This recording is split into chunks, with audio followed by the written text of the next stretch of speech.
Howdy, RGV. Great to be back here again, and I want to thank Brandon Judd for everything he does. He is the leader of the Border Patrol Union. He is one of the people who are on the front line of trying to secure our border in the United States of America, and he's doing so with an extraordinarily hostile president working against him. It's amazing they're able to do what they were able to do, but when you think about the way that President Biden is fighting back against his own Border Patrol, it takes somebody like Brandon Judd, his strength of character, his stiff spine, his experience in fighting these battles, to know that we have men and women in the Border Patrol on the front line trying to do their job, even though they have their hands tied behind their backs by President Biden. But give it up for our great members of the Border Patrol and everything they do to try to keep America safe.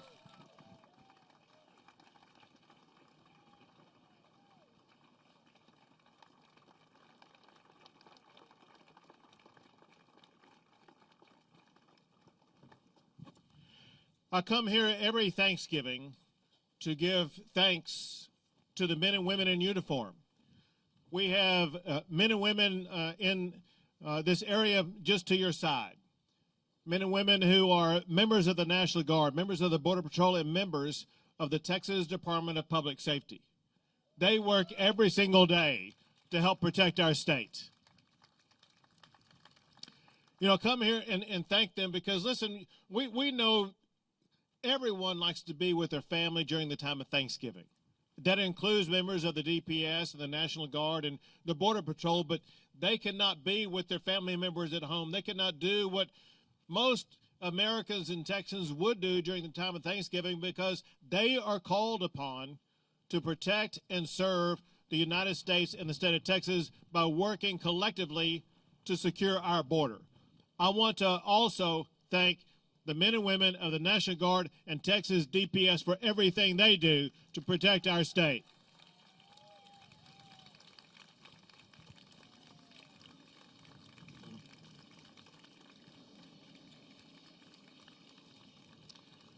But listen, one very important point about this, and that is those men and women of the Border Patrol, especially the men and women of the Texas National Guard and Texas Department of Public Safety, they should not be here at this time. They should be at home. The only reason why they are here is because we have a president of the United States of America who is not securing our border. If Joe Biden was just enforcing the laws that currently exist, our border would be secure.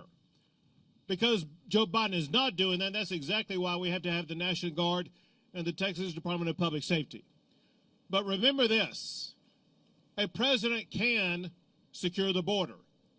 If you go back 4 years ago, we had the lowest illegal border crossings in something like 30 or 40 years. The most secure border in the adult lifetime of everybody at this event here today is because President Trump put into place 5 strategies. President Trump implemented the Remain in Mexico strategy, the Title 42 strategy. He eliminated catch and release. He built a border wall. And maybe most importantly, he said, if you want to come to America, come here legally, not illegally. And he said, you are not welcome if you come here illegally.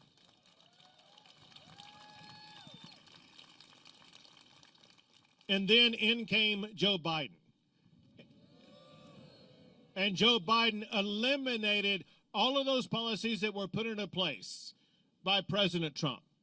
And because he eliminated those policies, what has happened to our country has been catastrophic. All-time records have been set the past few years of the number of people coming across the border illegally. 2 years ago, we had more than 2.3 million people apprehended coming across the border illegally. This past year, more than 2.4 million have come across the border illegally. Altogether, under Joe Biden, there have been more than 8 million people come across the border illegally. We have to deal with that here in Texas. But increasingly, people are having to deal with it in New York City, in Chicago, and other cities. So I got news for the people in Manhattan. There have been 4 Manhattans who've been apprehended coming across the border illegally under President Biden. There have been 3 Chicagos of the number of people apprehended coming across the border illegally under President Biden. If you're in Chicago, if you're in New York, and you're tired of these open border policies, you need a new president.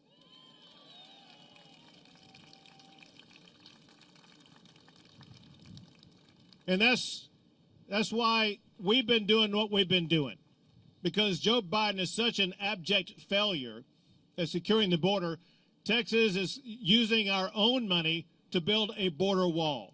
We've deployed the National Guard to put these razor wire border barriers down there. And so what does Biden do when we put those razor wire border barriers that deny people access to America?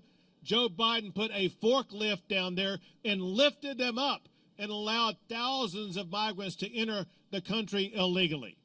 And then when I put these buoys in the water to stop people from coming in illegally, Joe Biden filed a lawsuit called United States of America versus Greg Abbott. Greg Abbott is going to win that lawsuit. I can tell you that much.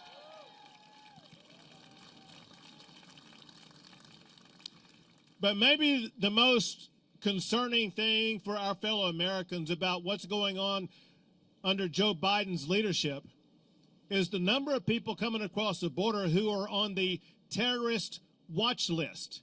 If we just look at the people who are known to be on the terrorist watch list, who are known to be apprehended, it's all-time records. What we do not know is the number of people on the terrorist watch list who were not apprehended. Joe Biden is causing a potential terror, a threat in the United States of America. A president has one ultimate responsibility, and that's national security. Joe Biden has failed at national security. Well, I'm here to tell you that there is no way that America can continue under the leadership of Joe Biden as our president. We need a president who's going to secure the border. We need a president who's going to restore law and order in the United States of America, not letting these criminals run ransack over the stores that you see images of almost nightly. We need a president who's going to restore world peace as opposed to this outbreak of warfare under Joe Biden. We need Donald J. Trump back as our president of the United States of America. I'm here today to officially proclaim my endorsement for Donald J. Trump to be president of the United States of America again.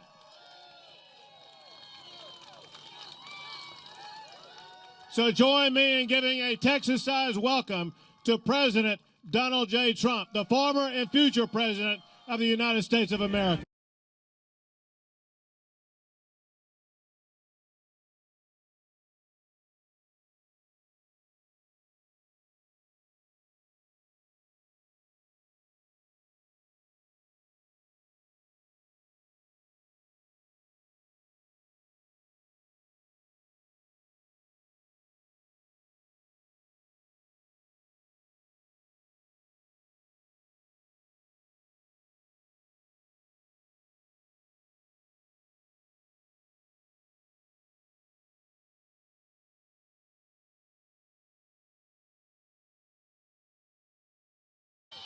Thank you very much, everybody. Thank you very much. It's a tremendous honor to get that endorsement in particular because he really stepped up. He stepped up to the plate. He's doing the job of what the federal government is supposed to be doing. And I'm just telling you, Mr. Governor, I am going to make your job much easier. You'll be able to focus on other things in Texas. We love Texas, and what they've done is very unfair. They've given the job to you. It's a job of security for our country. It's a job of stopping an invasion, because it's an invasion. And you've done a great job, and thank you very much for the endorsement, Greg. I appreciate it very much. Thank you. It's a great honor. Well, I've been here many times.